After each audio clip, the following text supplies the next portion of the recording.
Hello friends, कैसे हैं आप लोग। हाँ जी बेटे, आज हम एक नया टॉपिक शुरू करने वाले हैं और जो टॉपिक मैं शुरू करने वाला हूँ ये आपके एग्जामिनेशन पॉइंट ऑफ व्यू से बहुत ज़्यादा इम्पॉर्टेंट है बेटे। और मैं इसको हमेशा 5 स्टार रेटिंग देता हूँ, हमेशा 5 स्टार। मतलब बच्चे के पास चॉइस ही नहीं है, उसको ये टॉपिक पढ़ना ही पड़ेगा। अब बच्चे सोच रहे हैं सर कौन सा चैप्टर शुरू करने वाले हो। मैं बेटे आज आपको शुरू करके दे रहा हूँ इन्वेस्टमेंट अकाउंट्स। तो आप फटाफट से बिना टाइम खराब किए हुए अपनी कॉपी पे एक हेडिंग बनाओ। सारे बच्चे अपनी कॉपी में नोट्स बनाना स्टार्ट करेंगे और मैं एक हेडिंग बना के दे रहा हूं आपको, investment accounts.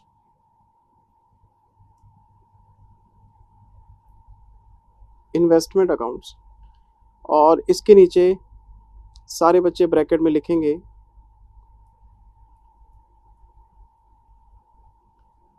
Accounting standard 13। Accounting standard 13। और मैं इस चैप्टर में सबसे पहले कॉन्सेप्ट 1 शुरू करने जा रहा हूं। सबसे पहले हमारे पास जो कॉन्सेप्ट है वो है बेटे meaning of investment.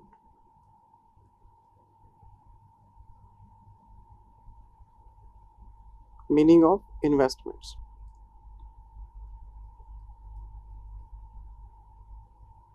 Sir sir sir sir sir sir sir sir Jindal sir, आपने जैसे ही चैप्टर का नाम लिखा जिंदल सर हम तो कंफ्यूज हो गए, हमारे तो फ्यूज उड़ा दिया आपने। आप कह रहे थे मैं चैप्टर करवा रहा हूँ, आपने तो अकाउंटिंग स्टैंडर्ड शुरू कर लिया। सर आप चैप्टर करा रहे हो कि एएस करा रहे हो, बता दो यार ये क्या करा रहे हो आप। कंफ्यूजन वाली बात ही कोई नहीं बेटे। मैं आपको एक छोटी सी बात इंट्रो के तौर पे बता देता हूँ, फिर चैप्टर शुरू करेंगे। आपके सिलेबस में कुछ चैप्टर्स ऐसे हैं जो मेन टॉपिक्स में भी कवर होते हैं और अकाउंटिंग स्टैंडर्ड्स में भी कवर होते हैं। मतलब एक तीर दो निशाने। नहीं समझे? मैंने ये चैप्टर क्लास में डिस्कस कर लिया तो आप ये मान के चलो कि इंस्टीट्यूट का हमने एक अकाउंटिंग स्टैंडर्ड भी कवर कर लिया और हमने एक प्रैक्टिकल टॉपिक भी कवर कर लिया। मतलब इंस्टीट्यूट इसमें से अकाउंटिंग स्टैंडर्ड मान के भी क्वेश्चन पूछ सकता है और एक प्रैक्टिकल टॉपिक मान के भी क्वेश्चन पूछ सकता है। मैं पढ़ाऊंगा अकाउंटिंग स्टैंडर्ड के हिसाब से, लेकिन इसके प्रैक्टिकल क्वेश्चंस हम करेंगे प्रैक्टिकल चैप्टर्स के हिसाब से। आप ये मानो कि हम एक प्रैक्टिकल टॉपिक भी कवर कर रहे हैं। प्रैक्टिकल टॉपिक का मतलब थ्योरी नहीं, सिर्फ प्रैक्टिकली प्रैक्टिकल है हमारे पास, लेकिन प्रैक्टिकल को करने की जो गाइडेंस है वो एएस देगा आपको। तो ये एक ऐसा चैप्टर है जो एएस भी कवर करता है और टॉपिक भी। फिर आपके दिमाग में बात आ रही होगी जिंदल सर और कौन कौन से चैप्टर हैं। फॉर एग्जांपल आपका accounting standard 3 cash flow statement. Cash flow statement के प्रैक्टिकल क्वेश्चंस हम करेंगे क्लास में। तो इंस्टीट्यूट क्या कर सकता है, एएस 3 में से एक थ्योरेटिकल क्वेश्चन भी पूछ सकता है और कैश फ्लो स्टेटमेंट में से प्रैक्टिकल क्वेश्चन भी पूछ सकता है। मतलब थ्योरी भी है और प्रैक्टिकल भी है, एएस भी है और प्रैक्टिकल चैप्टर भी है। मैं प्रैक्टिकल चैप्टर कहने का क्या मतलब है, 16 नंबर का, 20 नंबर का, 10 नंबर का, 12 नंबर का बड़ा क्वेश्चन आ सकता है सर। और एएस में से तो जैसे थ्योरी पूछते हैं वैसे पूछ सकते हैं आपसे। और कई बार तो एग्जामिनेशन में ऐसा देखा गया है कि 20 नंबर का क्वेश्चन तो प्रैक्टिकल मांग लिया और 5 नंबर की थ्योरी मांग ली और एक ही चैप्टर में से 25 नंबर का पेपर मांग लिया, दो क्वेश्चन मांग लिए, थ्योरी भी मांग ली प्रैक्टिकल। एएस का मतलब हम थ्योरी समझते हैं ना, तो इसमें थ्योरी भी है और प्रैक्टिकल भी है। और जो थ्योरी है वो एएस के हिसाब से चलेगी और जो प्रैक्टिकल है वो एएस की गाइडेंस के अकॉर्डिंग करेंगे। तो हमारा जो इन्वेस्टमेंट अकाउंट है आप इसको प्रैक्टिकल चैप्टर भी कह सकते हैं, एएस भी कह सकते हैं। फिर बच्चे के दिमाग में तीसरा डाउट, सर एएस अलग से फिर कराओगे क्या? है बताओ, मैं एएस आपको इसी में कराऊंगा। जितनी बातें मैं क्लास में बोलूंगा थ्योरी में या लिखवाऊंगा वो एएस है आपका, और क्वेश्चंस की प्रैक्टिस तो हम कर ही लेंगे। तो मैं यहाँ पे आपको एक बात कहने वाला हूँ कि हम जब ये चैप्टर क्लास में कर लेंगे तो ये मान लेना एएस भी हो गया, और प्रैक्टिकल चैप्टर भी हो गया, ये बोलना चाह रहा हूँ। अच्छा जिंदल सर, और कौन कौन से चैप्टर हैं? जैसे आपका अकाउंटिंग स्टैंडर्ड 14 है बेटे, अमेलगामेशन का, एएस भी है, प्रैक्टिकल चैप्टर भी है, थ्योरी भी आ सकती है, प्रैक्टिकल भी आ सकता है, प्रैक्टिकल भी बड़े वाला। और क्या है सर? एएस 21 कंसोलिडेशन का, एएस 21 कंसोलिडेशन का, होल्डिंग कंपनी अकाउंट्स का, एएस भी है और प्रैक्टिकल भी है। अच्छा, तो ये मान के चला करो कि जब हम क्लास में प्रैक्टिकल टॉपिक करेंगे तो एएस तो ऑटोमेटिकली डिस्कस हो जाएगा आपका। अच्छा, और मैं लिख देता हूं इसमें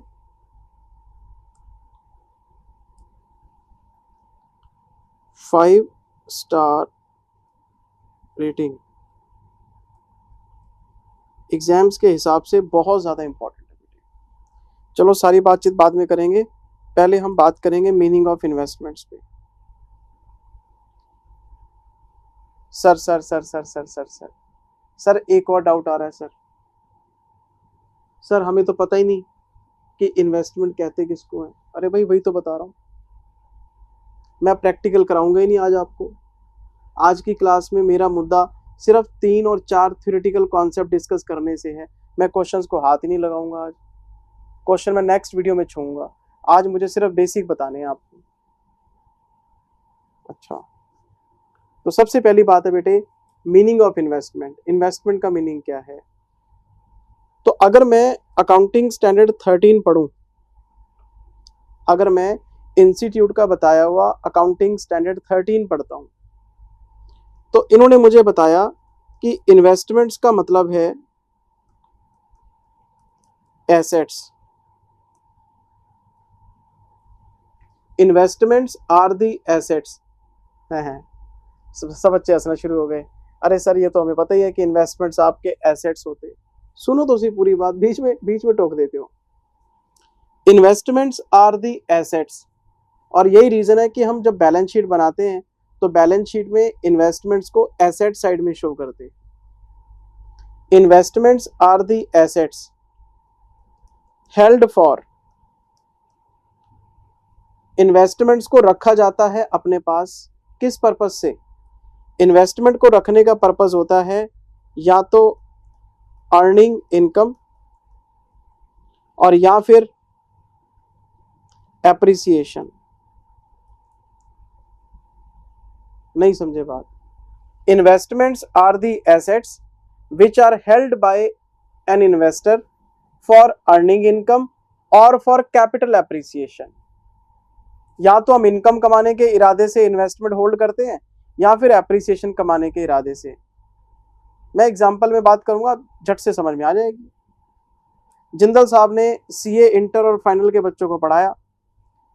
जब पढ़ाया तो फीस मिलेगी तो उसमें से कुछ पैसा जिंदल साहब अपने खर्चे के लिए रख लेंगे, घर खर्च के लिए, बाकी तो सरप्लस है। तो फिर जिंदल साहब क्या करेंगे? पहला कुछ इक्विटी शेयर बाय कर लेंगे। अच्छा, इक्विटी शेयर बाय कर लेंगे, क्यों? इक्विटी शेयर में 2 बेनिफिट है, डिविडेंड भी मिलता है और अगर रेट बढ़ गया तो एप्रिसिएशन भी मिलेगा। इनकम भी आएगी, एप्रिसिएशन भी आएगा। और इक्विटी शेयर सर रिस्की हैं, बढ़ने की बजाय गिर भी सकते हैं। तो जिंदल साहब ने सेफ गेम खेली, इन्होंने बैंक में एफडी करा दी। बैंक में एफडी करा दी, उस पर ब्याज आता रहेगा। जो ब्याज मुझे आएगा वो मेरी इनकम है और मैच्योरिटी पे एफडी मेरी वापस आ जाएगी। और मैंने किसी कंपनी के डिबेंचर ले लिए, डिबेंचर खरीद लिए, उस पर ब्याज आ जाएगा। मैंने सरकार के बॉन्ड्स खरीद लिए, बॉन्ड्स पे भी ब्याज आ जाएगा। अगर कोई कंपनी इशू करती है तो डिबेंचर बोलते हैं, सरकार इशू करती है तो उसको हम बॉन्ड्स बोलते हैं। बॉन्ड्स और डिबेंचर्स में यही फर्क होता है इश्यूइंग अथॉरिटी का। गवर्नमेंट जब कोई इंटरेस्ट कूपन वाले डॉक्यूमेंट जारी करती है तो उसको बॉन्ड्स बोल देते हैं, और अगर कोई कंपनी इशू कर दे उसको डिबेंचर बोल देती है। अच्छा, और पैसा लगाने के तरीके, मैंने गोल्ड बाय कर लिया, गोल्ड का रेट बढ़ेगा, एप्रिसिएशन आएगा तो बेच दूंगा। मैंने सिल्वर बाय कर लिया, रेट बढ़ेगा, एप्रिसिएशन मिलेगा तो मैं सेल कर दूंगा। मैंने एक प्लॉट परचेज कर लिया, रेट बढ़ेगा तो बेच दूंगा। मैंने कोई बिल्डिंग बाय कर ली और बिल्डिंग को बाय करके उसको रेंट पे चढ़ा दिया, किराया आना शुरू हो गया। इन्वेस्टमेंट करने का कोई एक तरीका है, इन्वेस्टमेंट करने के बहुत सारे तरीके हैं, लेकिन आपने मेरी बात ध्यान से सुनी नहीं। जब किसी इन्वेस्टर के पास सरप्लस मनी होती है, मतलब उसे उस पैसे की ज़रूरत नहीं है, तो फिर हम इन्वेस्टमेंट्स की तलाश करते हैं कि पैसा शेयर में लगाएं, डिबेंचर में लगाएं, बॉन्ड्स में लगाएं, प्रॉपर्टी में लगाएं, गोल्ड में लगाएं, सिल्वर में लगाएं, कहाँ लगाएं। तो investments are the assets which are held by an investor for earning income और फॉर एप्रिसिएशन। अब अर्निंग इनकम के तीन तरीके हैं, या तो आपको इंटरेस्ट मिलेगा, या फिर आपको डिविडेंड मिलेगा, या फिर आपको रेंटल मिलेगा।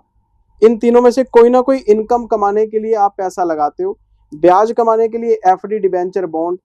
डिविडेंड कमाने के लिए इक्विटी शेयर, प्रेफरेंस शेयर ले लो किसी कंपनी के। रेंटल कमाने के लिए आप एक प्रॉपर्टी बाय करो, किराए पे चढ़ा दो। और एप्रिसिएशन के लिए गोल्ड, सिल्वर और आपका रियल एस्टेट। कोई लैंड खरीद लो, प्लॉट खरीद लो, गोल्ड खरीद लो, सिल्वर खरीद लो, रेट बढ़ेगा तो बेच देंगे। लेकिन आप मेरी बात को ध्यान से समझें। इन्वेस्टर इन्वेस्टर इन्वेस्टर इन्वेस्टर कौन है? जिसने पैसा इन्वेस्ट किया है। मेरे पास बच्चों की फीस आई, मैंने एंट्री पास करी, bank account debit to tuition fees. तो ट्यूशन फीस, मेरी बैलेंस शीट देखो, एक तरफ तो ट्यूशन फीस पड़ी है इनकम की तरह और एक तरफ कैश पड़ा है। तो अब कैश पड़ा तो मैं इसको घुमाऊंगा, कहीं ना कहीं लगा दूंगा। तो इन्वेस्टमेंट खरीदने की क्या एंट्री पास होती है? Investment to bank. तो कैश मेरा इन्वेस्टमेंट में कन्वर्ट हो गया। जब कैश मेरा इन्वेस्टमेंट में कन्वर्ट हो गया तो आपके पास कैश होता तो भी एसेट होती, इन्वेस्टमेंट है तो भी एसेट है। पैसा तो आपका ही है, आप कैश के फॉर्म में रखो, गोल्ड के फॉर्म में रखो, सिल्वर के फॉर्म में रखो, प्रॉपर्टी के फॉर्म में रखो, जिस मर्जी फॉर्म में रखो आप। अच्छा जिंदल सर, आपके कहने का मतलब ये है कि हम इस चैप्टर के अंदर इन्वेस्टर के बुक्स में जाके इन्वेस्टमेंट की अकाउंटिंग सीखने वाले हैं। हाँ समझ गए बात, क्लिक कर गई बात आपको। हम इस चैप्टर में बेटे, जिस बंदे ने इन्वेस्टमेंट किया है वो अपने इन्वेस्टमेंट का हिसाब किताब कैसे रखेगा ये चैप्टर बताएगा। शेयर्स में पैसा लगाया है तो accounting for investment in shares कैसे होगी, accounting for investment in debentures कैसे होगी, ये चैप्टर बताएगा। ये चैप्टर बताएगा मतलब एएस बताएगा। तो जैसे जैसे अकाउंटिंग स्टैंडर्ड 13 हमें गाइड करता जाएगा, हमारी आंखें खुलती जाएंगी और हम अकाउंटिंग में आगे बढ़ते जाएंगे। तो जब आप ऑडिट करने जाएं, आप चाहे ऑडिट इंडिविजुअल का करें, पार्टनरशिप फर्म का करें, आप चाहे कंपनी का करें, आप उनसे पूछ सकते हैं कि भाई आपके पास क्या क्या इन्वेस्टमेंट्स हैं। भी पैसा आपने कमाया होगा तो कहीं इन्वेस्ट भी किया होगा, तो क्या क्या इन्वेस्टमेंट्स हैं। तो अगर इनके पास इन्वेस्टमेंट्स हैं तो उसकी जो अकाउंटिंग है वो अकाउंटिंग स्टैंडर्ड 13 के हिसाब से हुई कि नहीं हुई, आपकी रिस्पॉन्सिबिलिटी है इस बात को वेरीफाई करना। और आपको पता है सर, अकाउंटिंग स्टैंडर्ड ने जो कह दिया वो आपको मानना पड़ेगा।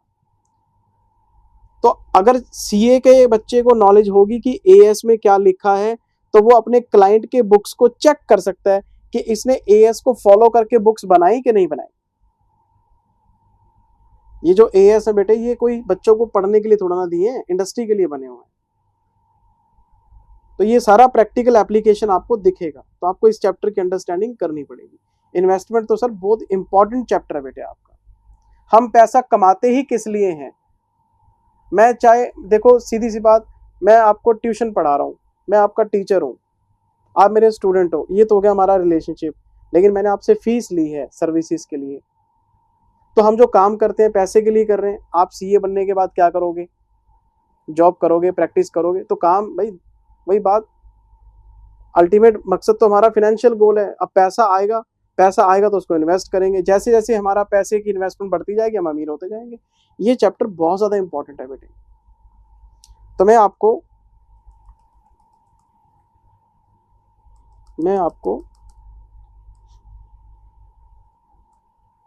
इन्वेस्टमेंट्स का मीनिंग लिखवाना चाहता हूँ बेटे, प्लीज केयरफुली लिखिएगा जरा।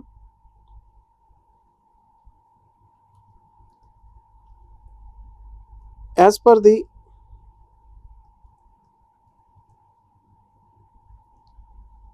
Provisions of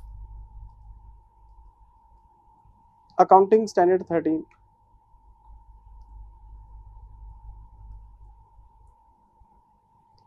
as per the provisions of accounting standard 13,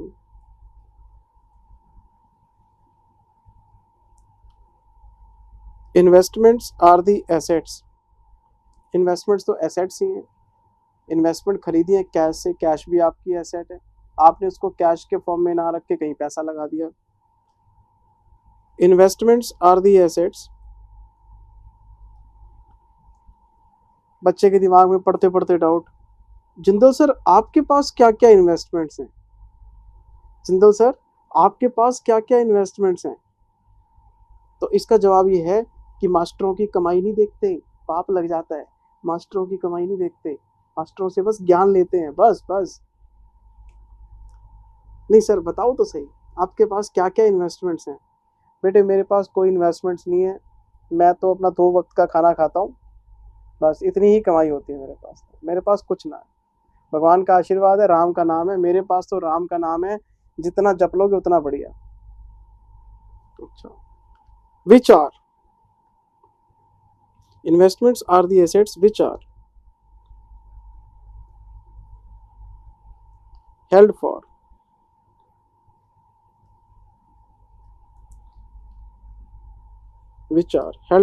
earning income,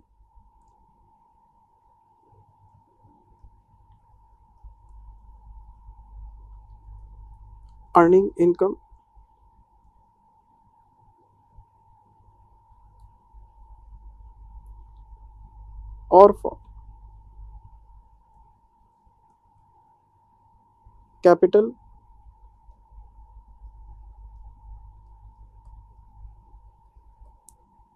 appreciation।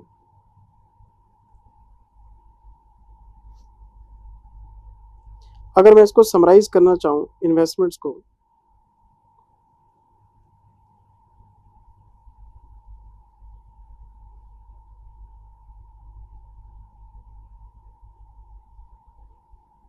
अगर मैं इन्वेस्टमेंट्स की बात करूं,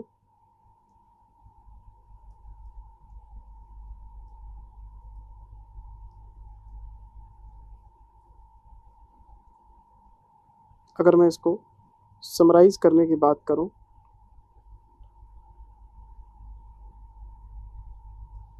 अगर मैं इसको समराइज करने की बात करूं,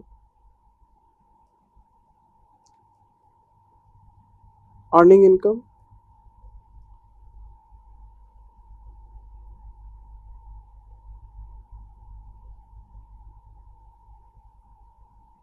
एप्रिसिएशन। बेटे अगर आपके पास इनकम है, मतलब आपके पास बिजनेस में कमाई है, प्रोफेशन में कमाई है, तो जब आप कमाते हैं तो उसमें से कुछ सरप्लस निकलता है, फिर हम उस सरप्लस को कहीं ना कहीं इन्वेस्ट करने के बारे में प्लानिंग करते हैं, क्योंकि पैसे से पैसा कमाया जाता है। अब मुझे एक बात बताओ, क्या मूर्खता है कि मैं आपसे फीस लेता रहूं और बैंक बैलेंस में मेरे करंट अकाउंट में पैसा पड़ा रहे, उस पर कुछ मेरे को बैंक ने देना नहीं। तो लोग पैसे से पैसा कमाना चाहते हैं, पैसे से पैसा कमाएंगे तभी तो वेल्थ बढ़ेगी। आजकल आपने यूट्यूब पे सुना होगा बहुत सारे लोगों को ज्ञान देते हुए कि एक्टिव इनकम के साथ साथ पैसिव इनकम भी होनी चाहिए। तो वो पैसिव इनकम क्या है कि आप काम नहीं कर रहे लेकिन आपको फिर भी इनकम आ रही है, तो ये इन्वेस्टमेंट्स ही कर सकते हैं आपके। आपने कमाया, बिल्डिंग किराए पे चढ़ा दी, आपने कमाया, बिल्डिंग खरीदी, बिल्डिंग को किराए पे चढ़ा दिया, अब आप काम करें ना करें किराया तो आता रहेगा, ये आपकी पैसिव इनकम है। मैं पढ़ाता रहूंगा, ट्यूशन फीस आती रहेगी, ये मेरी एक्टिव इनकम है। तो जिसके पास पैसिव इनकम के बहुत सारे सोर्सेज होते हैं, वो एक टाइम पे आके अपनी रिटायरमेंट प्लान कर लेते हैं कि अब हम सेफ हैं। ये खेल है सर जो जिंदगी हम खेलते रहते हैं। अच्छा, अब इसके बेटे आगे हम 3 हिस्से बना सकते हैं।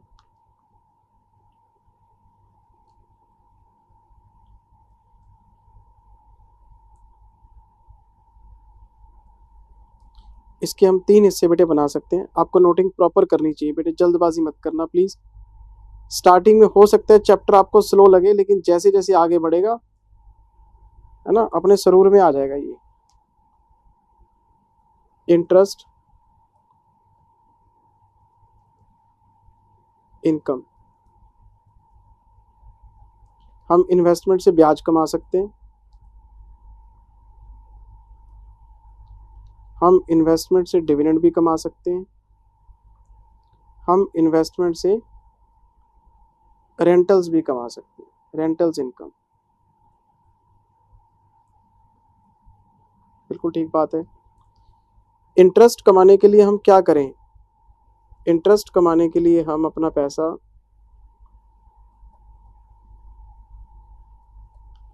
इन्वेस्टमेंट्स इन बॉन्ड्स,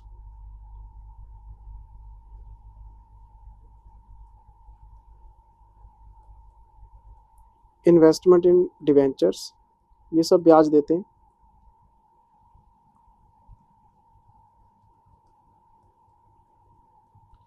और इन्वेस्टमेंट इन फिक्स्ड डिपॉजिट्स। एक बात बेटे ध्यान रखना, जो लोग ब्याज कमाने के लिए डिवेंचर, एफडी और बॉन्ड्स में पैसा लगाते हैं, बस उनको ब्याज ही मिलता है। और ये जो बॉन्ड्स, डिवेंचर, फिक्स डिपॉजिट्स हैं, इनके प्राइस में फ्लक्चुएशंस बहुत कम आते हैं या नहीं आते।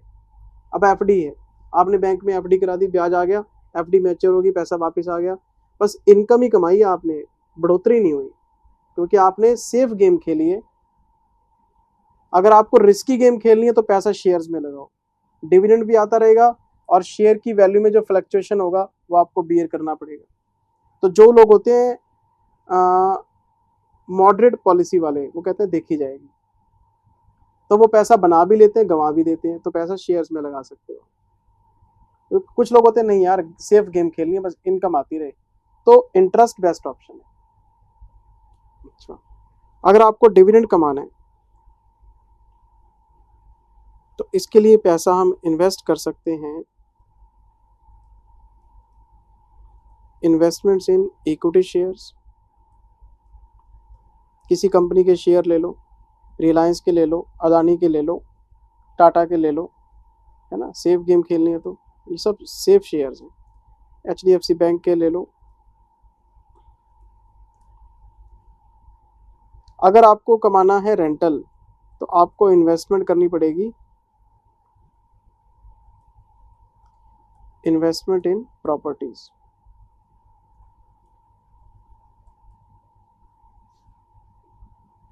प्रॉपर्टीज का मतलब क्या है? Land and building. अब आपको किराया कमाना है। जिंदल सर एक डाउट आ रहा है सर, जिंदल सर एक डाउट है सर, रेंटल कमाने के लिए तो बहुत सारे एसेट्स हो सकते हैं। मेरे पास एक गाड़ी है, मैंने किराए पे दे रखी है, मेरे पास एक एक्सपेंसिव कैमरा है, मैं फिल्म प्रोडक्शन वालों को किराए पे दे देता हूँ। तो सर आपने सिर्फ यहाँ पे प्रॉपर्टीज लिखवाई हैं, तो बाकी के एसेट्स, मेरे पास कोई मशीनरी है मैं किराए पे देता हूँ डेली बेसिस पे, उसका क्या होगा? तो बेटे बाकी के जो एसेट्स हैं, अगर आप किसी एसेट से रेंटल कमाते हैं और वो एसेट लैंड एंड बिल्डिंग नहीं है, अगर आप रेंटल कमाते हैं और वो इन्वेस्टमेंट प्रॉपर्टी नहीं है, तो वो अकाउंटिंग स्टैंडर्ड 10 में पढ़ेंगे, पीपीई में। लेकिन अगर आपके पास एक लैंड एंड बिल्डिंग है और आप बिल्डिंग से किराया कमा रहे हो, आपने एक ऑफिस खरीदा, किराए पे चढ़ा दिया, आपने एक फ्लैट खरीदा, किराए पे चढ़ा दिया, आपने एक छोटी सी दुकान खरीदी, एटीएम पे किराए पे दे दी, बैंक ने उसमें एटीएम लगा लिया, आपको बिल्डिंग से किराया आ रहा है, वो अकाउंटिंग स्टैंडर्ड 13 में है। बाकी सारे एसेट्स के किराए सब पीपीई में एएस 10 में पड़ेंगे। यहाँ पे सिर्फ एक एसेट कवर होती है, held for rental only properties.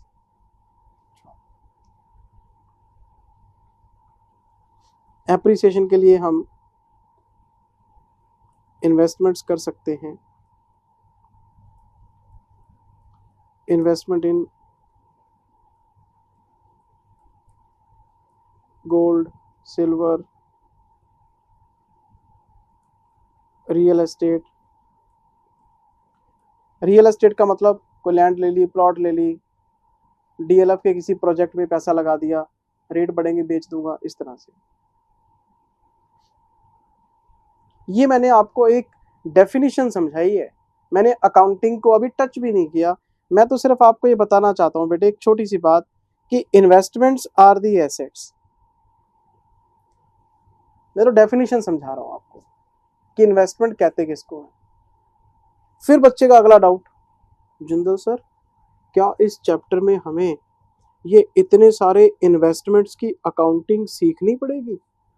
क्या हम इतने तरह के इन्वेस्टमेंट कवर करेंगे? ना, ये समझाने की बात थी। हाथी के दांत खाने के कुछ और, दिखाने के कुछ और, ये दिखाने वाले हैं। तो सर खाने वाले कौन से हैं? आपके इस पूरे चैप्टर में स्टडी मटेरियल ने सिर्फ 2 कॉन्सेप्ट कवर किए हैं जिसमें कि क्रिटिकल इश्यूज आते हैं। एक तो आप डिटेल में पढ़ने वाले हैं इन्वेस्टमेंट इन शेयर्स, और एक आप डिटेल में पढ़ने वाले हैं investment in debenture and bonds. इन 2 चीज़ों पे काम किया गया है। बाकी तो इंस्टीट्यूट कहता है सिंपल कॉन्सेप्ट है, उस पर मत्था मारने की ज़रूरत नहीं है, लेकिन मैं आपको एंड में फिर भी वो बता दूंगा। तो आप इस चैप्टर में सिर्फ ये बात समझें कि हम शेयर और डिबेंचर की अकाउंटिंग सीखने वाले हैं, लेकिन किसके बुक्स में? इन्वेस्टर के बुक्स में, जिसने पैसा इन्वेस्ट किया है। एक नोट लिखवाना चाहता हूं,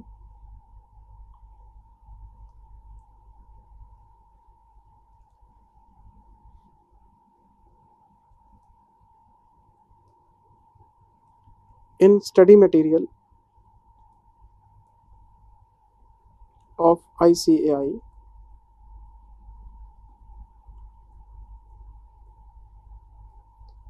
investment in shares and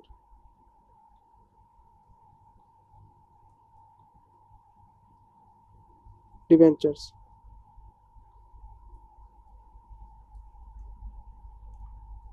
have been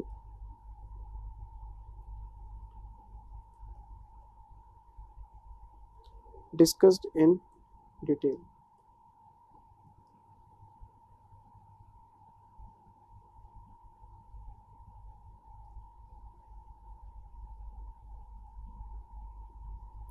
shares और डिबेंचर्स पे बहुत डिटेल में बात हुई है sir.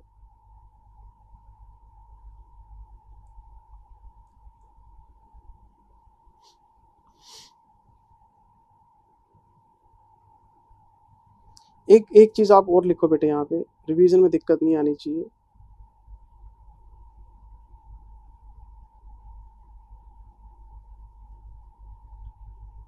In the books of investor. Sir ये बात आप बार बार क्यों कह रहे हो सर? जिंदल सर ये बार बार आप ये बात क्यों कह रहे हो? In the books of investor, in the books of investor, in the books of investor क्यों कह रहे हो सर? बेटे ये जरूरी है बात, आपको आज नहीं समझ में आएगी, ये जब चैप्टर खत्म हो जाएगा तो बच्चों के दिमाग में कई बार कंफ्यूजन आ जाती है कि यार हमने चैप्टर तो पढ़ लिया, क्वेश्चन भी आ गए, यार हमने किसके बुक्स बनाए? मान लो मैंने रिलायंस कंपनी के शेयर खरीदे, मैं शेयर खरीदने वाला हूँ, रिलायंस कंपनी शेयर इशू करने वाली है, मैं खरीदने वाला हूँ, मैं इन्वेस्टर हूँ, मैंने रिलायंस में पैसा लगाया, मैं एंट्री पास करूंगा investment in equity shares of Reliance company debit to bank.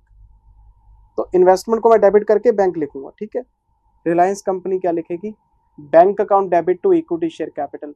उनको पैसा मिला है, रिलायंस कंपनी ने शेयर इशू किए थे, उनको पैसा मिला है, वो एंट्री पास करेंगे bank account debit to equity share capital. मैं रिलायंस की बुक्स में अकाउंटिंग नहीं कर रहा, मैं इन्वेस्टर के बुक्स में खड़ा हूं।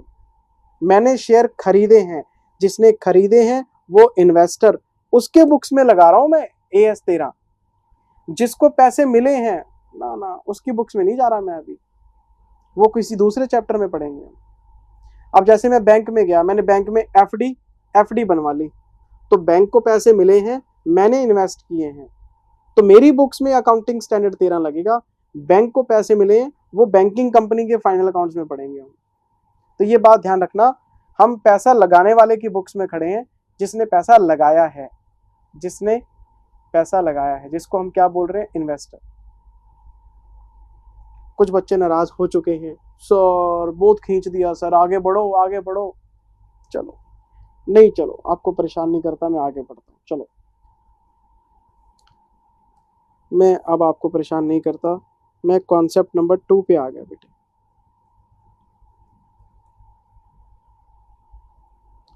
कॉन्सेप्ट नंबर 2 है टाइप्स ऑफ इन्वेस्टमेंट्स। मुझे टाइप्स की जगह पे वर्ड यूज करना चाहिए,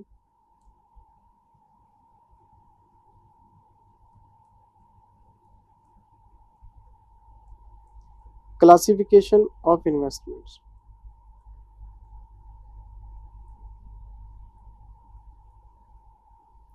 concept number 2, classification of investments. ये पॉइंट सुनने वाला है बेटे, थ्योरी अच्छे से कर लोगे, क्वेश्चन अच्छे से हो जाएंगे आपके। थ्योरी नहीं सुनोगे, सीधा प्रैक्टिकल करोगे, फंस जाओगे। पढ़ने का तरीका बदलो अपना, पेशेंस रखो थोड़ी सी। अकाउंटिंग स्टैंडर्ड 13 बेटे इन्वेस्टमेंट्स को 2 हिस्सों में बांटता है। या तो इन्वेस्टमेंट्स होते हैं शॉर्ट टर्म इन्वेस्टमेंट्स, और या फिर इन्वेस्टमेंट्स होते हैं लॉन्ग टर्म इन्वेस्टमेंट्स। नोटिंग नहीं करनी अभी, या तो शॉर्ट टर्म या लॉन्ग टर्म। शॉर्ट टर्म का एक और नाम भी है, शॉर्ट टर्म का एक और नाम है, कौन सा, करंट इन्वेस्टमेंट। एक और नाम है टेम्परेरी इन्वेस्टमेंट। आप इसे टेम्परेरी बोलो, करंट बोलो, शॉर्ट टर्म बोलो, एक ही बात है। लॉन्ग टर्म के भी 3 नाम है, या तो हम इसको बोलते हैं non current investment, current non current, short term long term, temporary permanent, जो मर्जी नाम दो, एक ही बात है, कहीं भी कुछ लिखा हो सकता है। मतलब क्या है,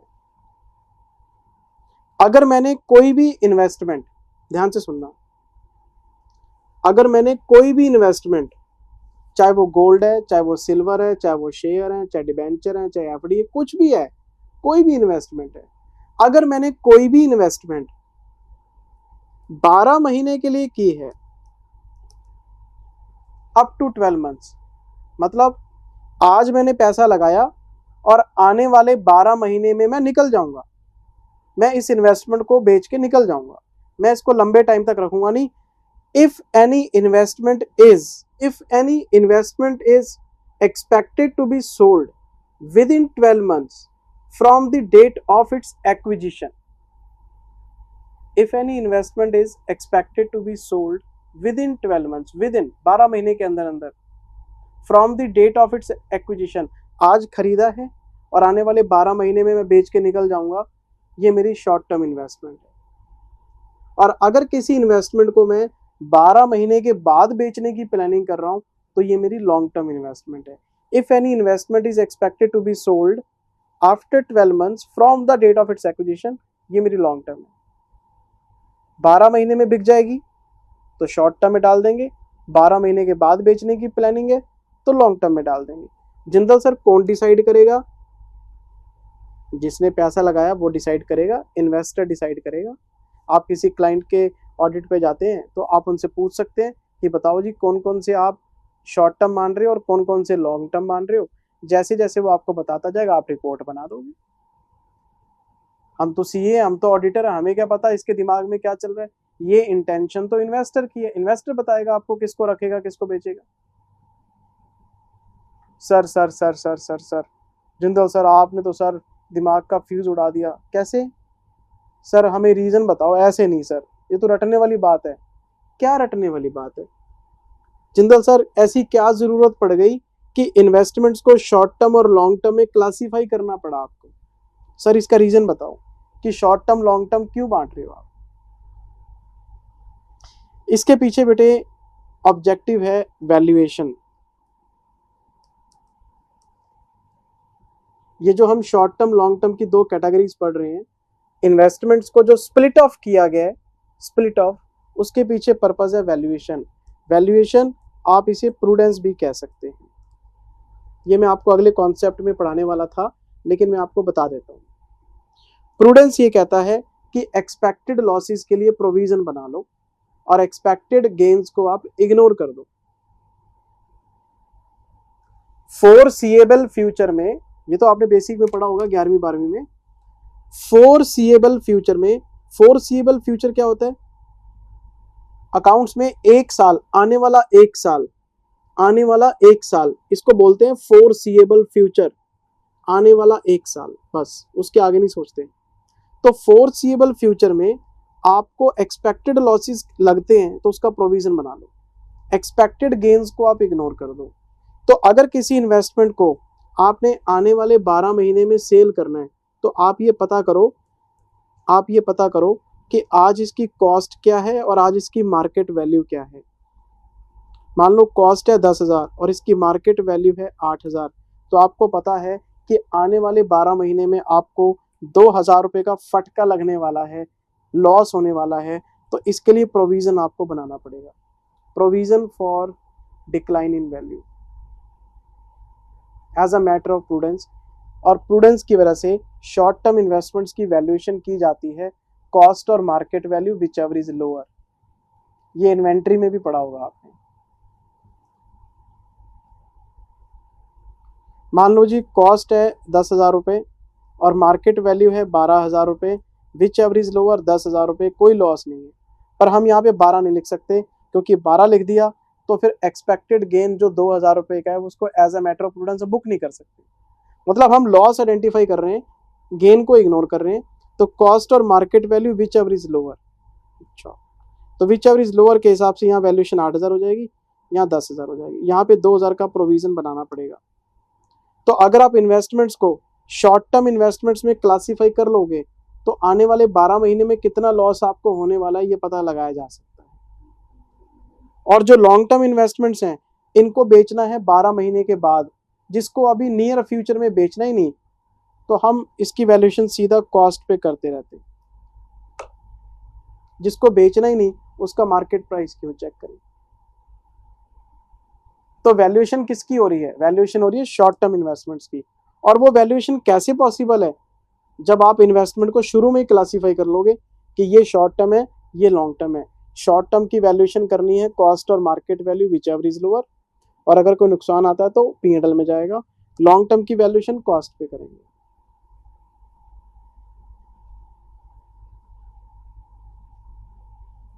तो अगर आपसे कोई टीचर पूछे, आपसे कोई बच्चा पूछे कि अकाउंटिंग स्टैंडर्ड किससे पढ़ रहे हो, बोल देना जिंदल सर से कर रहे हैं। और ये जो मैंने आपको लॉजिक बताया ना अभी, आप किसी भी बच्चे से डिस्कस कर लो। अगर आपका दोस्त किसी दूसरे टीचर से पढ़ रहा है, वो मेरे से सीनियर है या वो मेरे से जूनियर है, कोई फर्क नहीं पड़ता, आप उसको ये पूछ लेना कि इन्वेस्टमेंट को क्लासीफाई करते क्यों हैं। वो ये तो बता देगा कि शॉर्ट टर्म लॉन्ग टर्म होते हैं, उसको बोला करते क्यों हैं, ऐसी क्या जरूरत है कि इन्वेस्टमेंट को क्लासीफाई करना पड़ता है। वो आपको वैल्यूएशन भी बता देगा कि वैल्यूएशन रूल में क्या लिखा हुआ है। उन दोनों को लिंक नहीं कर पाएगा कि वैल्यूएशन की वजह से ही क्लासिफिकेशन आया। अगर आप क्लासिफिकेशन नहीं करोगे तो वैल्यूएशन कैसे हो जाएगी? और इसके पीछे प्रूडेंस कॉन्सेप्ट है, वो लिंक नहीं कर पाएगा, एक्सप्लेनेशन नहीं दे पाएगा। डिटेल में लोग पढ़ते नहीं, रट्टा मार लिया, बस रट लिया। मैं आपको सारी लिंकिंग बताऊंगा तो आगे।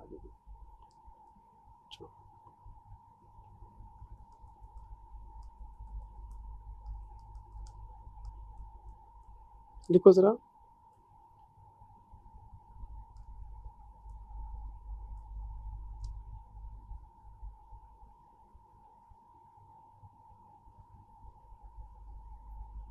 As per the provisions of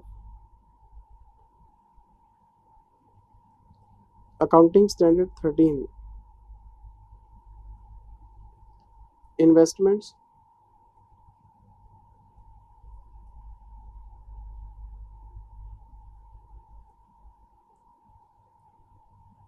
should be classified under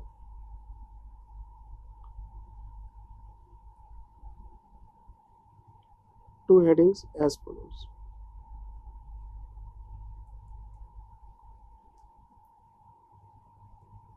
first,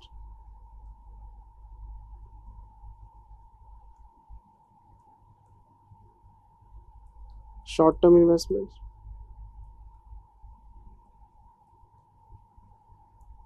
इसको हम करंट इन्वेस्टमेंट्स भी कह देते हैं।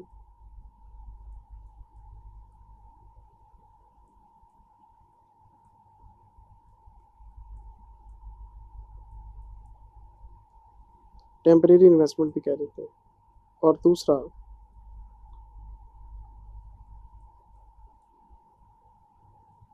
दूसरा है बेटे long term investments,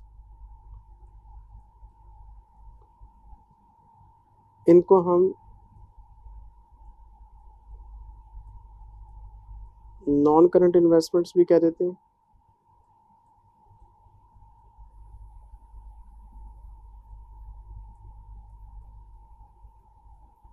permanent investments भी कह देते हैं। किसी भी बच्चे को मेरी लिखने की स्पीड तेज लगे, मुझे पॉज कर लो, नोट कर लो। क्लासेस के मालिक हो आप।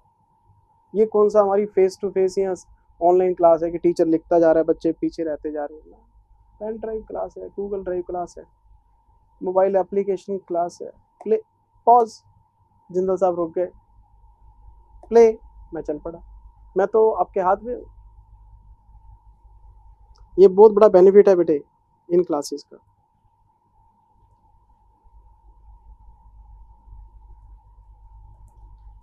इसी के नीचे लिखो मीनिंग ऑफ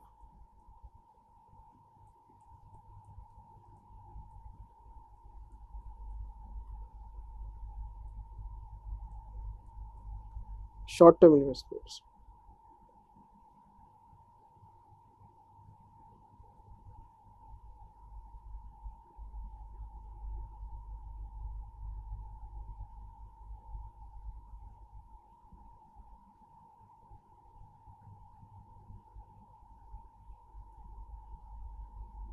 आप इस पे लिखो सीधा directly,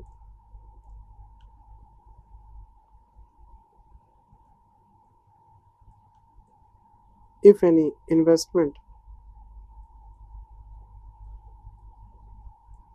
is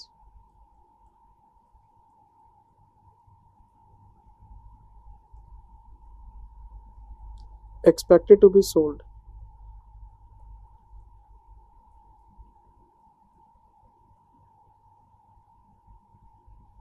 within 12 months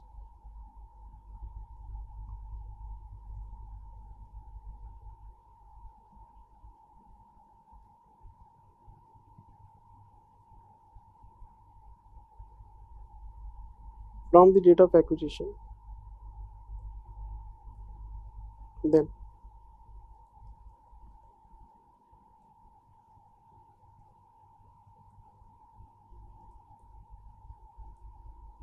it should be considered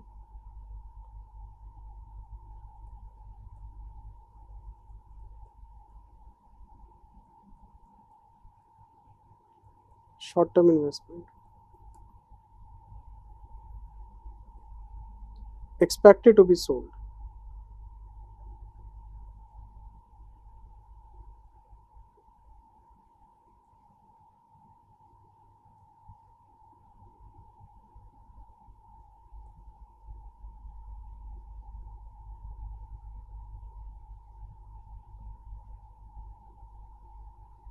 Meaning of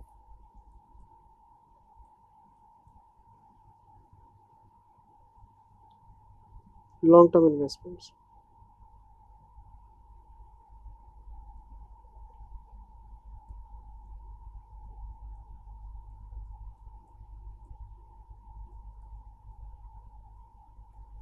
If any investment is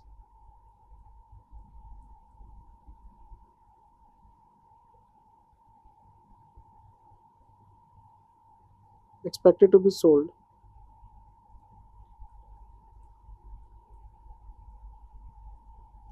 after 12 months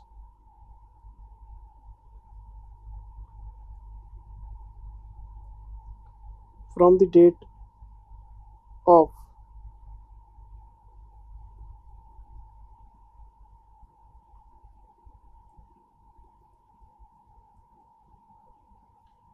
from the date of its acquisition, then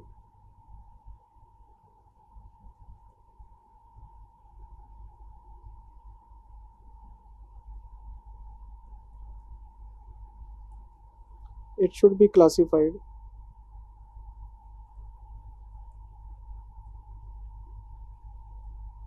under the heading of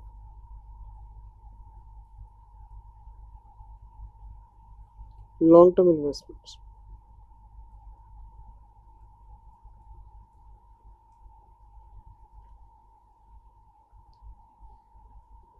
लेकिन बेटे 12 महीने की कंडीशन के साथ साथ एक कंडीशन मुझे और बतानी है आपको, वो सुननी पड़ेगी आपको, उसका कोई हल नहीं है मेरे पास, वो सुननी पड़ेगी। और मैंने स्टार देखो किस पे लगाया है, मैंने लगाया है शॉर्ट टर्म इन्वेस्टमेंट्स पे।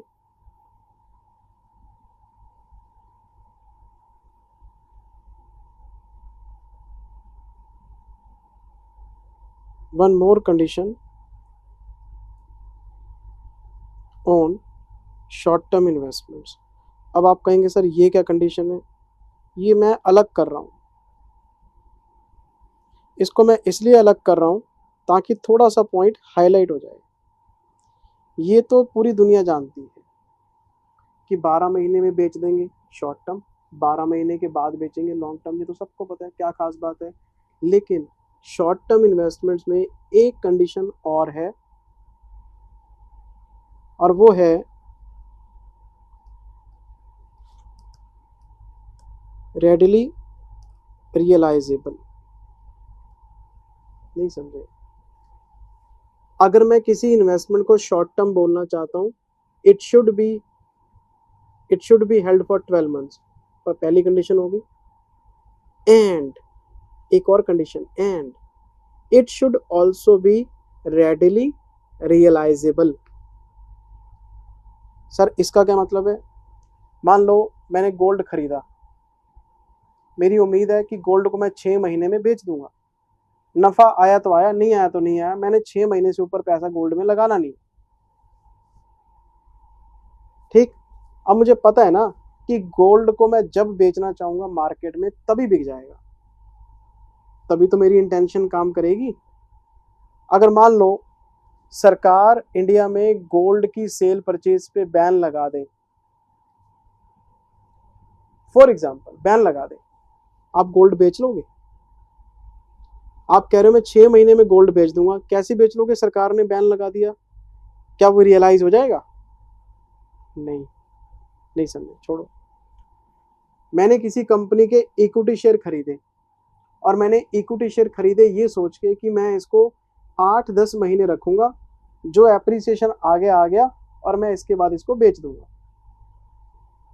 5-7 महीने में ही वो जो शेयर था वो स्टॉक मार्केट में धड़ाम धड़ाम धड़ाम से उसकी पॉपुलैरिटी कम हो गई, रेट गिर गए। अब उस कंपनी के शेयर को कोई खरीदना नहीं चाहता। आप तो बेचना चाहते हो 8-10 महीने में, कोई खरीदना नहीं चाहता, आप बेच लोगे? तो जब वो बिकेगा ही नहीं तो वो शॉर्ट टर्म कैसे हुआ? वो तो ऑटोमेटिकली आपका फंस गया पैसा, वो तो 12 महीने भी एक्सीड कर सकता है। तो जब हम किसी इन्वेस्टमेंट को शॉर्ट टर्म इन्वेस्टमेंट कहते हैं ना, तो 12 महीने तक को तो ठीक है कि मैं जी इसको 12 महीने के अंदर अंदर निकाल दूंगा, लेकिन वो जो 12 महीने के अंदर अंदर निकालने वाली इन्वेस्टमेंट है वो नेचर में रेडिली रियलाइजेबल होनी चाहिए। मतलब जब आप बेचना चाहो तब बिकने वाली होनी चाहिए, और अगर उसके रियलाइजेशन में कोई डाउट है, वो शॉर्ट टर्म है ही नहीं, लॉन्ग टर्म में डाल दो उसको कि आपने गलत पैसा लगा दिया। लोगों ने पेटीएम का शेयर खरीदा ये सोच के डबल हो जाएगा, है, कोई नहीं पूछता उसको। मेरी बात समझ रहे हो? तो आपके सोचने से क्या हो जाएगा कि मैं 12 महीने में बेच दूंगा? नहीं, 12 महीने में बेच तो दूंगा, क्या मार्केट में रियलाइजेबल है? रेडिली रियलाइजेबल का मतलब जब चाहो तब ये इन कैश हो सकता है। हाँ जी हो सकता है, बिक जाएगा आराम से, कोई बात नहीं, शॉर्ट टर्म में ले जाओ। तो ये कंडीशन कितनी इंपॉर्टेंट होती है देख लो आप, और बहुत कम चर्चा होती है इसके ऊपर।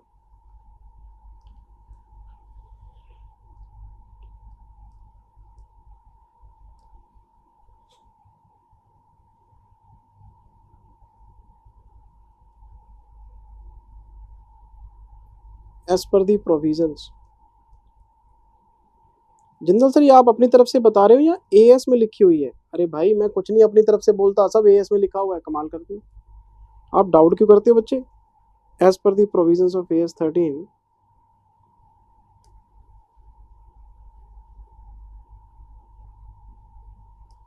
as per the provisions of AS 13,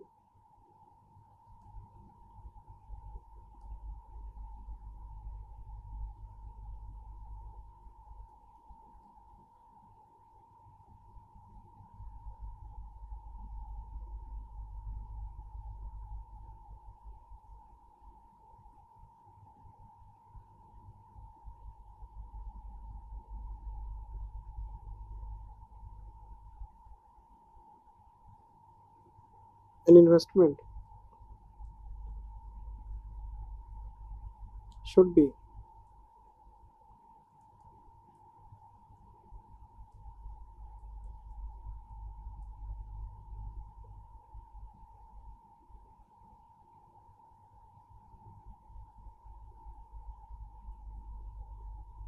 in addition to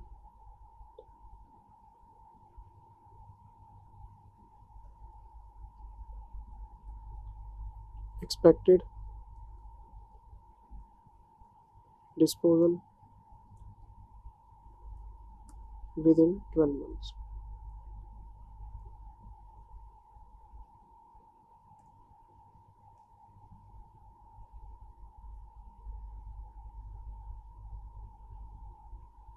If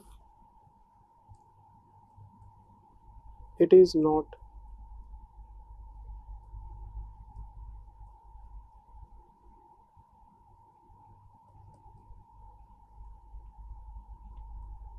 then it will be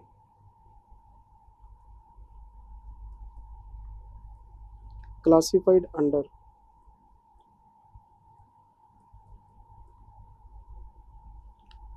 long-term investments.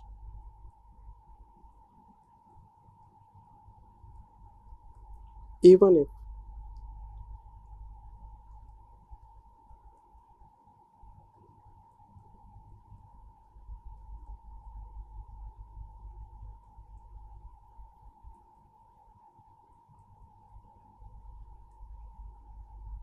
12 months.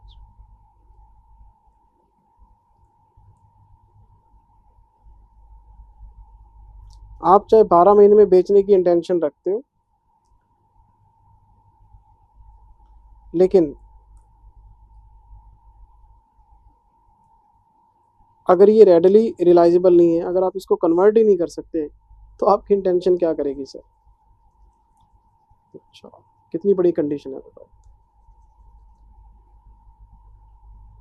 चलें जी आगे। इसके बाद है बेटे हमारे पास कॉन्सेप्ट नंबर 3,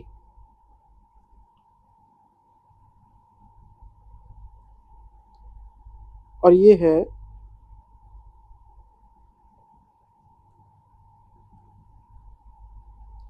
सब क्लासिफिकेशन ऑफ इन्वेस्टमेंट्स।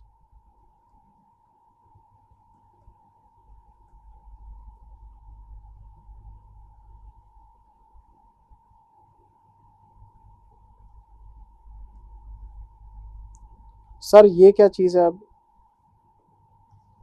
क्लासिफिकेशन तो आपको पता लग ही गया, शॉर्ट टर्म लॉन्ग टर्म, 12 महीने प्लस रेडली रिलाइजेबल, और 12 महीने के बाद लॉन्ग टर्म। ये तो हो गया क्लासिफिकेशन। अब हम आ गए सब क्लासिफिकेशन में। इसका क्या मतलब हुआ?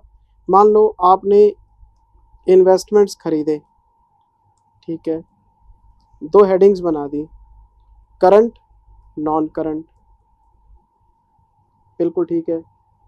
ये 12 महीने में बिक जाएंगे और ये 12 महीने के बाद बिक जाएंगे, ठीक है। ये तो हो गया क्लासिफिकेशन। मेरे पास शेयर्स भी हैं, मेरे पास डिबेंचर्स भी हैं, मेरे पास गोल्ड भी है, मेरे पास एफडी है, मेरे पास बिल्डिंग है, ये सारे इन्वेस्टमेंट है। एफडी मैंने बोला अभी कितने महीने में मैच्योर होने वाली है? कहते 8 महीने में। मैंने बोला एफडी को इधर ले आओ। मैंने बोला शेयर्स को कब बेचेंगे? कहते जी 5 साल बाद बेचेंगे। शेयर्स को इधर ले आओ। मैंने बोला डिबेंचर्स को कब बेचोगे? डिबेंचर्स भी कहते हैं 2 साल के बाद, तो डिबेंचर्स को भी यहाँ ले आओ। मैंने बोला गोल्ड, कहते 5 महीने में। मैंने गोल्ड को यहाँ रख दिया। मैंने बोला बिल्डिंग, कहते ये तो लॉन्ग टर्म है जी, ये तो किराए के लिए रखी हुई है, हमने बेचना ही नहीं है इसको। जिस चीज़ को बेचना ही नहीं है वो पड़ी रहेगी। आप मेरी बात अभी तक समझे नहीं? ये जो एफडी है, ये जो गोल्ड है, ये जो मैंने करंट के अंदर डाले हैं, इसको बोलते हैं सब क्लासिफिकेशन। ये जो नॉन करंट के अंदर मैंने शेयर, डिबेंचर, बिल्डिंग, ये सब क्लासिफिकेशन। इसका मतलब ये हुआ हम सबसे पहले अपने क्लाइंट से पूछेंगे कि तेरे पास कितने इन्वेस्टमेंट है। वो बोलेगा जी मेरे पास तो ढेरों इन्वेस्टमेंट है। अरे ढेरों में कितने? कहता जी मेरे पास 15 तरह के इन्वेस्टमेंट है। फिर हम पूछेंगे बता इन 15 में से कौन कौन से 12 महीने में बिकने वाले हैं और कौन कौन से 12 महीने के बाद बिकने वाले हैं। वो हमें बताता जाएगा। हम करंट की हेडिंग में उनको लिखते जाएंगे जो 12 महीने में बिकने वाले, नॉन करंट की हेडिंग में उनको लिखते जाएंगे जो 12 महीने के बाद बिकने वाले। बात खत्म। अच्छा अच्छा अच्छा, जिंदल सर घूम के फिर आप वहीं आ गए। आपने हमें शुरू में बताया था इन्वेस्टमेंट किसको कहते हैं, शेयर, डिबेंचर वगैरह को। अच्छा अच्छा, उसको आपने क्लासिफाई कर दिया current, non current, current, non current, current, non current.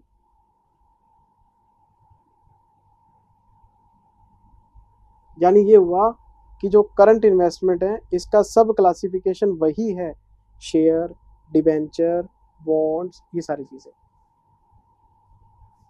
अच्छा अच्छा, इसका मतलब ये हुआ कि मेरे जो शेयर्स हैं वो करंट भी हो सकते हैं, नॉन करंट भी हो सकते हैं। मेरे जो डिबेंचर हैं वो करंट भी हो सकते हैं, नॉन करंट भी हो सकते हैं।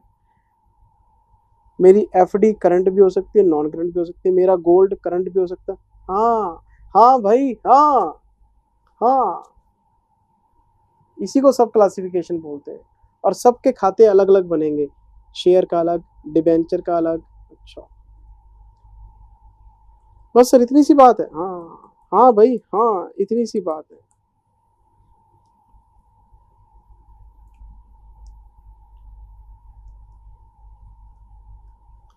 After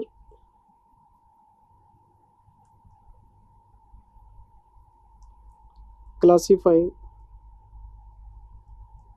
the investments under short term and long term,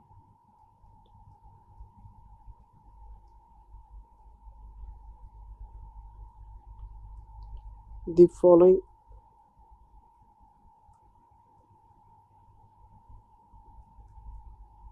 sub classification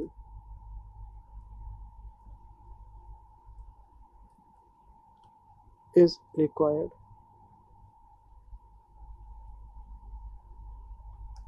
मेरे पास बेटे पेज खत्म हो गया, मैं अगले पेज पे जा रहा हूँ।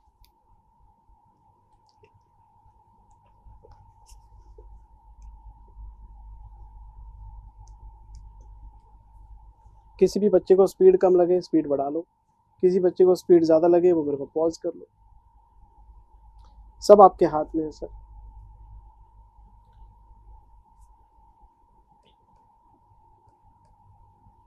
चलें बेटे, इसके नीचे लिखना आपने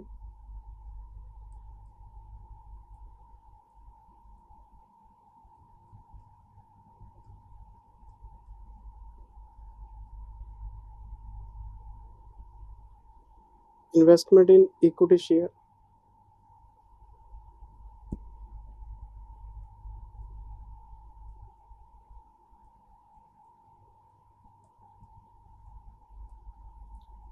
investment in preference share,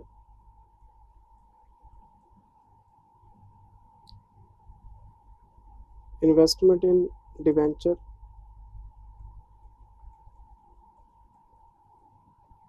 investment in bond, इसको हम गवर्नमेंट सिक्योरिटीज भी कह देते हैं,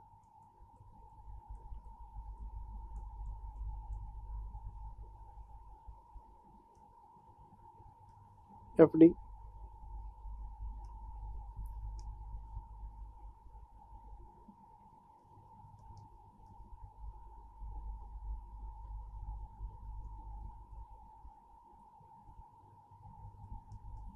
on the basis of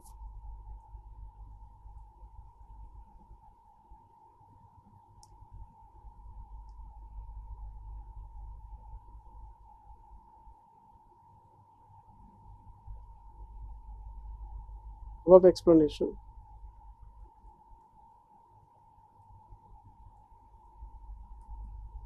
it can be said that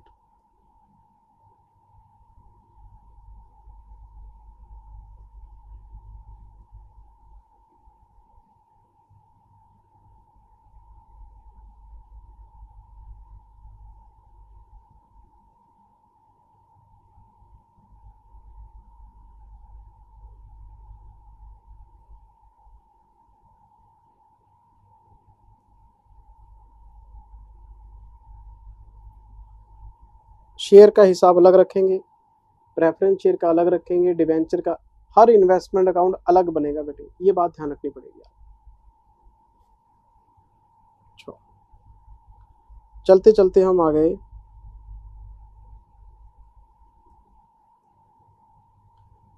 concept number 4 पे।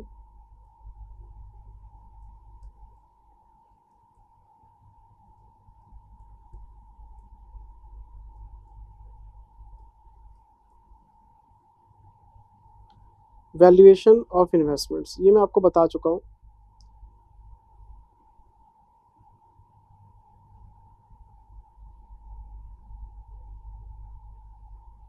पहली बात,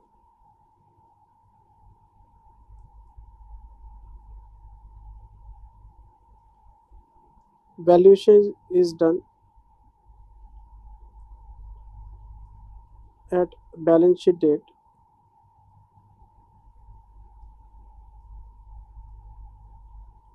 as a matter of prudence।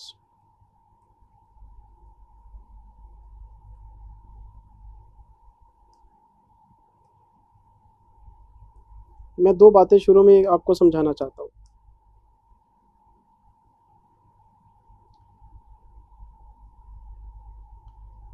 पहली बात, वैल्यूएशन करनी कब है? क्या वैल्यूएशन डेली करनी है? नो। क्या वैल्यूएशन क्वार्टरली करनी है? नो। हाफ ईयरली करनी है? ना। कब करनी है? 31 मार्च को, जब हम बैलेंस शीट बनाएंगे। वैल्यूएशन प्रिंसिपल तभी लगाने। प्रैक्टिकली फाइनेंशियल ईयर फॉलो होता है, प्रैक्टिकली 31 मार्च को बैलेंस शीट बनती है, प्रैक्टिकली 31 मार्च को ही वैल्यूएशन होती है, बात खत्म। अगर मैं कैलेंडर ईयर फॉलो कर रहा हूँ तो मेरी बैलेंस शीट 31 दिसंबर को बन रही होगी। ये प्रैक्टिकल क्वेश्चन में हो सकता है, प्रैक्टिकल लाइफ में नहीं होता। तो आपको अगर क्वेश्चन में कैलेंडर ईयर गिवन है तो दिसंबर होगी आपकी balance sheet date, financial year given है तो मार्च होगी, कोई भी डेट गिवन है, बैलेंस शीट डेट होनी चाहिए। पहली बात, वैल्यूएशन आप अपनी मर्जी से कभी भी बीच में नहीं कर सकते, वैल्यूएशन सिर्फ एक बार, बैलेंस शीट डेट को।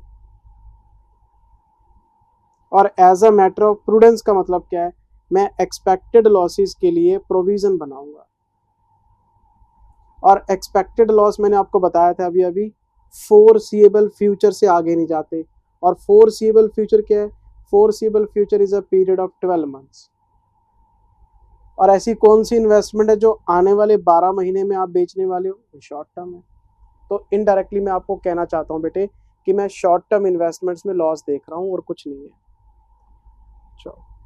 तो अगर मेरे से कोई पूछे वैल्यूएशन के बारे में, मैं एक समरी सी बना दूंगा इस पे।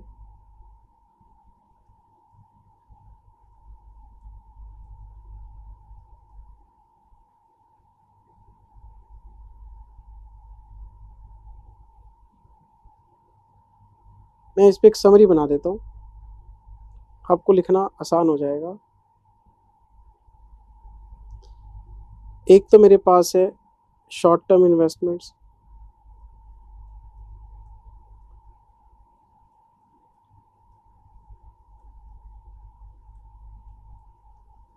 और दूसरा मेरे पास है लॉन्ग टर्म इन्वेस्टमेंट्स।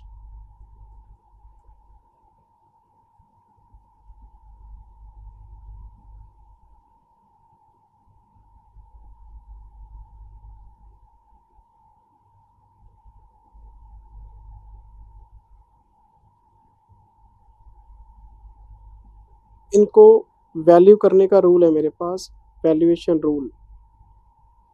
और ये रूल कहता है कॉस्ट और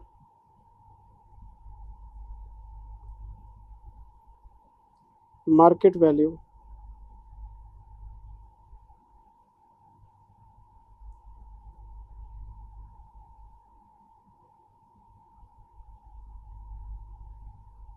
which ever is lower. Higher क्यों नहीं, हायर नहीं ना। मान लो मेरे पास कॉस्ट है 10,000, मार्केट वैल्यू है 8,000, पहला केस। या मेरे पास मार्केट वैल्यू है 11,000, तो अगर मैं विच एवरेज लोअर की बात करूं तो 8,000 आएगा। 2,000 रुपये का डिक्लाइन है, वो पी एंडल में चला जाएगा। लेकिन अगर मैं इसका कंपैरिजन 11,000 से करता हूं तो 10,000 ही रहेगा, कॉस्ट से ऊपर नहीं जा सकता मैं। क्यों? क्योंकि अगर आपने 11 दिखाया तो 1,000 रुपये का unrealised gain, expected gain books में आ जाएगा, जो कि प्रूडेंस अलाउ नहीं करता। और प्रूडेंस आपको अच्छी तरह से पता है, एक्सपेक्टेड लॉसेस को प्रोवाइड करने से रोकता नहीं है, लेकिन एक्सपेक्टेड गेन को बुक करने के लिए हमेशा रोकता है। तो गेन बुक नहीं करना, हम लॉस ढूंढ रहे हैं, गेन नहीं ढूंढ रहे। जब बेचेंगे तब गेन आएगा, तब देख लेंगे। गेन सिर्फ रियलाइज्ड वाला लेते हैं, लॉस एंटिसिपेटेड भी ले लेते हैं।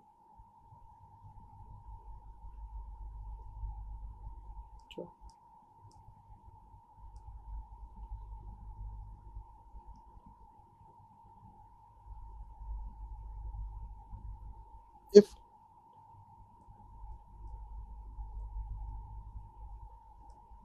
मार्केट वैल्यू, कॉस्ट का मतलब क्या है?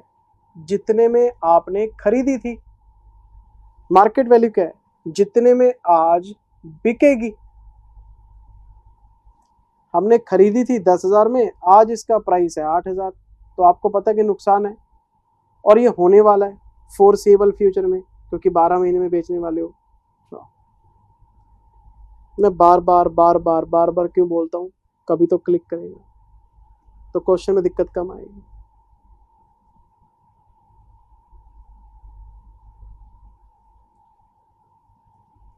Less than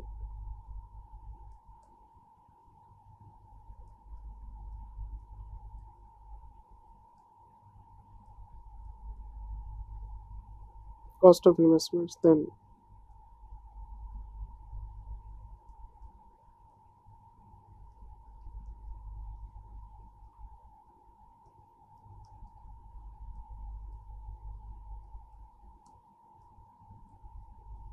loss in P and L, profit and loss में जाएंगे हम।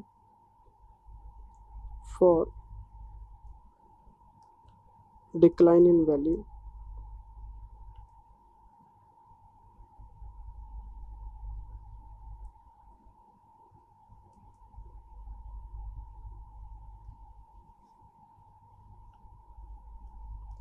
फर्स्ट एंट्री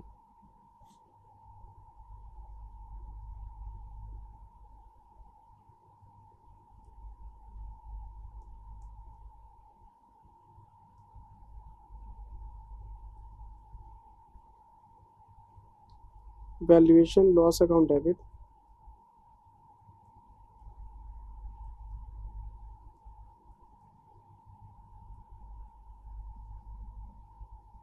हम इसके लिए लिखेंगे being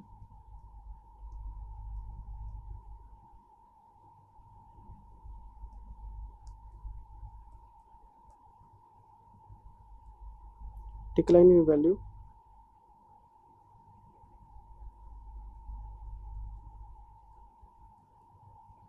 recognized. Second entry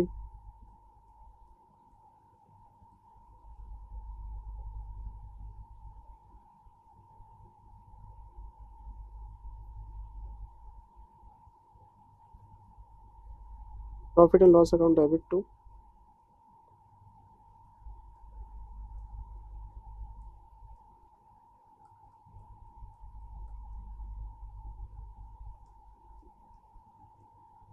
B.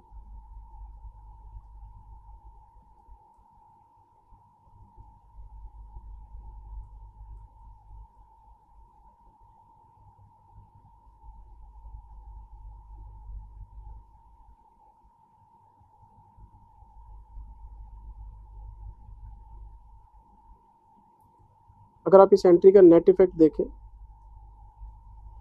तो एंट्री बन रही है P&L टू इन्वेस्टमेंट। एक तरफ लॉस बुक हो गया, एक तरफ इन्वेस्टमेंट कम हो गई आपकी। लेकिन एक बात ध्यान रखना बेटे, जब हम इन्वेस्टमेंट अकाउंट बना रहे होंगे तो इन्वेस्टमेंट अकाउंट के क्रेडिट साइड में आपको एंट्री डालनी पड़ सकती है बाय वैल्यूएशन लॉस के नाम से, क्योंकि पोस्टिंग तो एंट्रीज की ऐसी चलेगी। हमें पता है नेट एंट्री बन सकती है, लेकिन हम बनाएंगे नहीं। हम इन्वेस्टमेंट अकाउंट में लिखा करेंगे जब भी डिक्लाइन आएगा बाय वैल्यूएशन लॉस। कब? बैलेंस शीट डेट को, 31 मार्च को, वैल्यूएशन के टाइम पे। ये किसकी बात हो गई? शॉर्ट टर्म की। ठीक है जी। अब आते हैं लॉन्ग टर्म में। इसका वैल्यूएशन रूल क्या कहता है?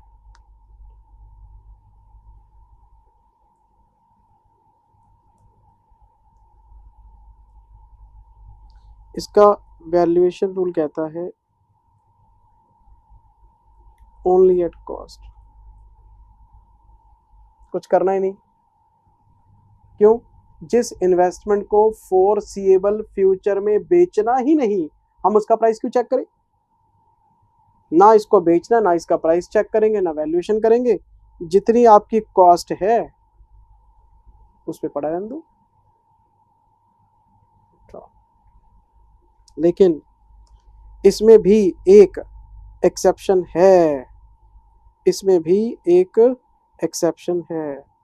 जिंदो सर यही आपकी बात बुरी है सर, अच्छा बड़ा कॉन्सेप्ट बनता है, मुस्कुराते हैं, फिर एक्सेप्शन ले आते हो। इसमें भी एक एक्सेप्शन है। क्या? मिस्टर ए ने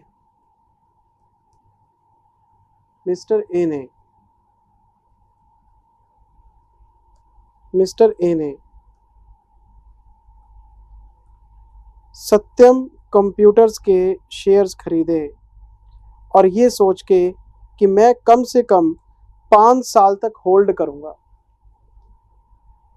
एक इन्वेस्टर है बेचारा, उसने अपनी जीवन भर की कमाई सत्यम कंप्यूटर्स के शेयर्स में लगा दी, ये सोच के कि वो 5 साल तक इसको होल्ड करेगा। ठीक बात है। जब 5 साल की बात हो रही है तो लॉन्ग टर्म बन गया। लॉन्ग टर्म बन गया तो वैल्यूएशन कॉस्ट पे करते रहो, जितने में खरीदा था पड़ा रहेगा। लेकिन हुआ क्या? 2 साल के बाद 2 साल के बाद मार्केट में पता लगता है कि सत्यम कंप्यूटर्स तो लॉस में है। सत्यम कंप्यूटर्स किस में है?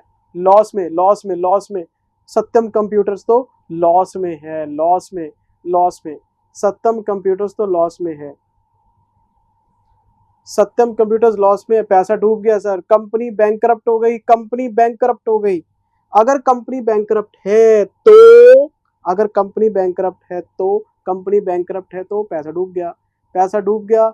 हम इसको बोलते हैं परमानेंट डिक्लाइन। क्या बोलते हैं? Permanent decline. क्या बोलते हैं? Permanent decline. नहीं समझे सर? अरे छोड़ो ना, मैंने सोचा मैंने पैसा लगा दिया लंबे टाइम तक लगा दिया, लॉन्ग टर्म मान लिया, कॉस्ट पे वैल्यूएशन चल रही है, लेकिन रास्ते में ही उस कंपनी के साथ अच्छी परफॉर्मेंस नहीं आती और वो कंपनी लॉस में चली जाती है। लॉस में आएगी तो कंपनी के शेयर के प्राइस गिरेंगे, और लॉस में आने का मतलब है रिकवरी नहीं है सर। जो कंपनी लॉस में चली जाती है उसके प्राइसेस गिर जाते हैं परमानेंटली। आप चाहे कितनी भी कोशिश कर लो, आपको पैसा रिकवर नहीं होगा। तो अकाउंटिंग स्टैंडर्ड 13 ये कहता है आपकी इंटेंशन क्या करेगी। आपने जहां पैसा लगाया था वो पैसा परमानेंटली डूब गया आपका। अगर आपको लगे कि आपका लगाया हुआ पैसा परमानेंटली डूब गया, परमानेंटली, और ये रिकवर नहीं होने वाला, तो उस केस में आप लॉन्ग टर्म इन्वेस्टमेंट की वैल्यूएशन भी कर सकते हैं। क्या बात है। और long term valuation same rule, cost और market value whichever is lower. पर एक बात बेटे याद रखना, लॉन्ग टर्म इन्वेस्टमेंट्स की वैल्यूएशन अलाउड है, लेकिन सिर्फ और सिर्फ एक केस में, परमानेंट डिक्लाइन, और क्वेश्चन में परमानेंट डिक्लाइन के बारे में बोलेगा तो मान लेंगे, नहीं तो कोई बात नहीं, कॉस्ट पे चलता रहेगा। क्वेश्चन बताएगा कि डूब गया भाई पैसा।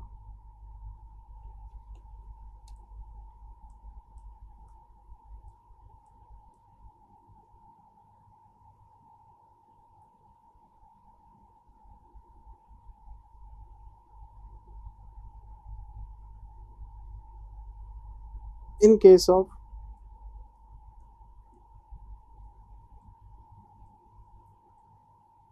परमानेंट डिक्लाइन,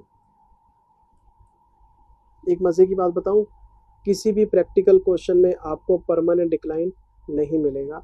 ये सिर्फ एक समझने वाली बात है कि लॉन्ग टर्म पैसा लगाया था, कॉस्ट पे वैल्यूएशन चल रही, चलती रहेगी, कोई बात नहीं। लेकिन अगर पैसा परमानेंटली डूब गया तो फिर वैल्यूएशन कर देंगे। अदरवाइज लॉन्ग टर्म इन्वेस्टमेंट्स की वैल्यूएशन नॉर्मल केसेस में नहीं होती। In case of permanent decline,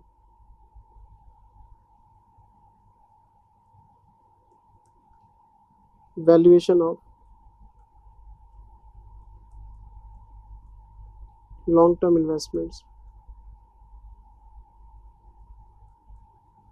should be done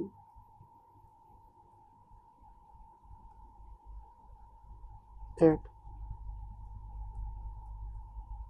market value and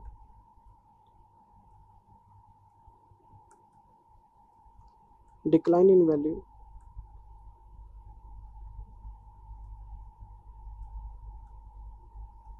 should be written off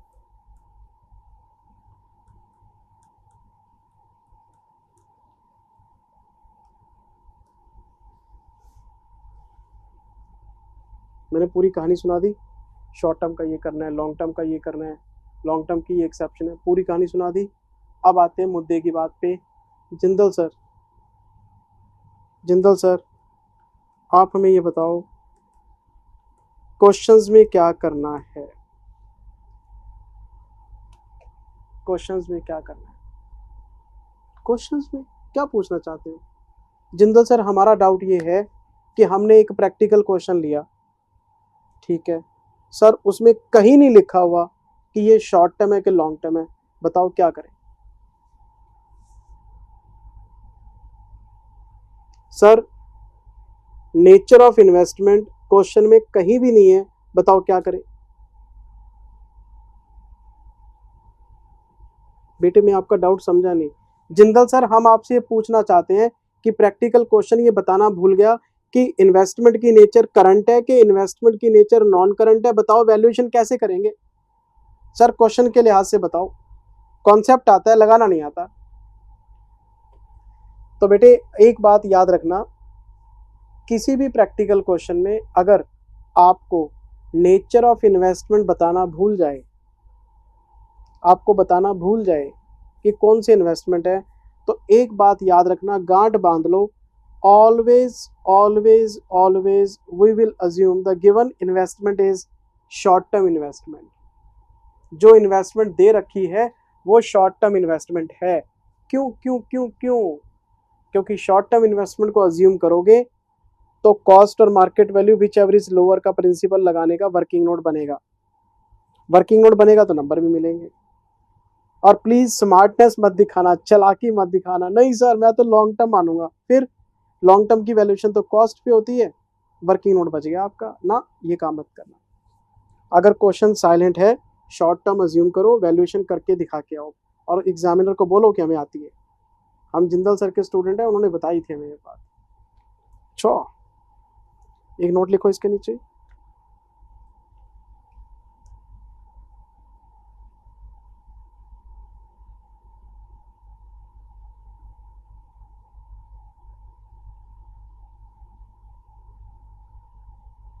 in the absence of any information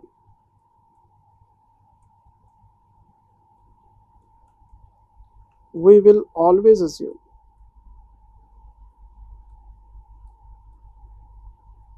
that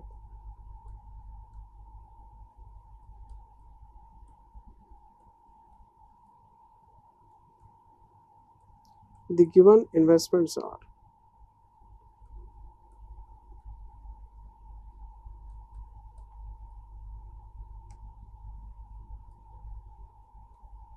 short term in nature and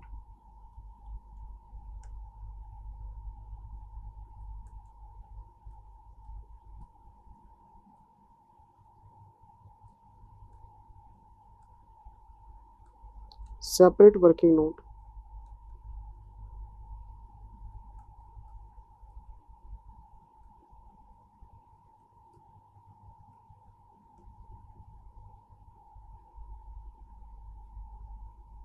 separate